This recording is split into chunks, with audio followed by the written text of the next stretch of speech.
live in our studio. Now, I mean, I've got all kinds of links here to talk that our producers prepared. Johnny Clegg is in studio.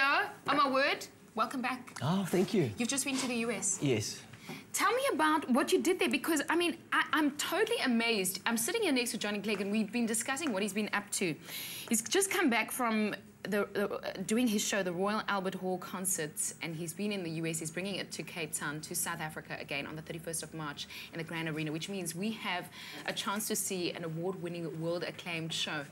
Tell me about the US first. You just had a tour. Yeah, we did a 9-week tour, 5 shows a week, 42 shows in 67 days. Gosh. 19,000 kilometers on a tour bus. You bust out. We bust out, boy.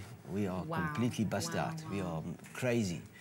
Got back 3 days ago. Literally? Yeah, and it was a very good experience. Tell me about the stage, because you are the first South African solo artist to perform this acclaimed venue. The Royal Albert Hall show. Yes. Yeah, we did that last year.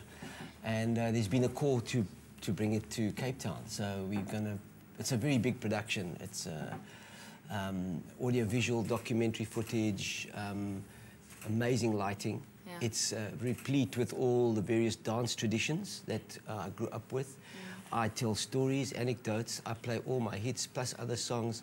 So it's really, it's a multi, audio-visual presentation. I couldn't help but see the picture there with you and the audiovisual of Madiba in the background. Yes. It's one of the discussions that went round when Madiba passed on now, yes. And we played your music because we associate Madiba and his time with your music. Yes. Being an artist that's known to South Africa, and you are legendary in music in South Africa. We can write stories about your life. Have you ever thought, because you're internationally acclaimed, that you could move to the US to perform your music there? Or would you rather stay on South African soil?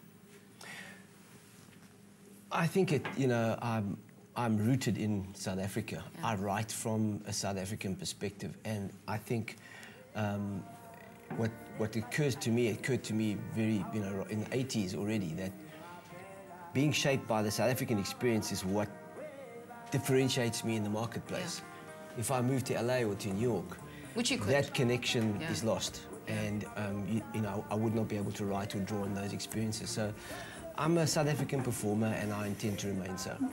This is crazy. Johnny Clegg in our studio, if you just joined us. Last year, you wowed the audiences with a South African story at the Royal Albert Hall. Now, this time round, you have the privilege of performing that show here. Tell me about where we can see it, how we can get involved, how we can see this once-in-a-lifetime performance. It's on the 31st of May of this month. And it's really an opportunity for the people in Cape Town to experience the best international performance package that we did. We did one night, 5,000 people at the Royal Albert Hall. It was a sellout.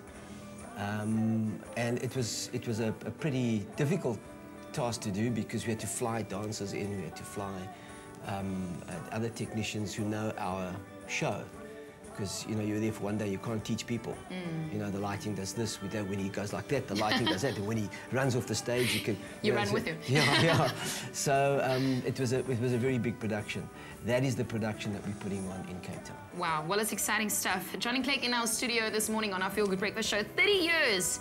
And we are journeying all those highlights with you. Thank you, yeah. Johnny, man, you are great. Please stay with us. Okay. Will you? Yes. Johnny Clegg is staying with us. Forever. He's not going to the US. Johnny Clegg's Royal Albert Hall concert on the 31st of May at the Grand Arena, Cape Town. Now, Johnny's going to stay with us. This is your Feel Good Breakfast show. We'll be back after the break.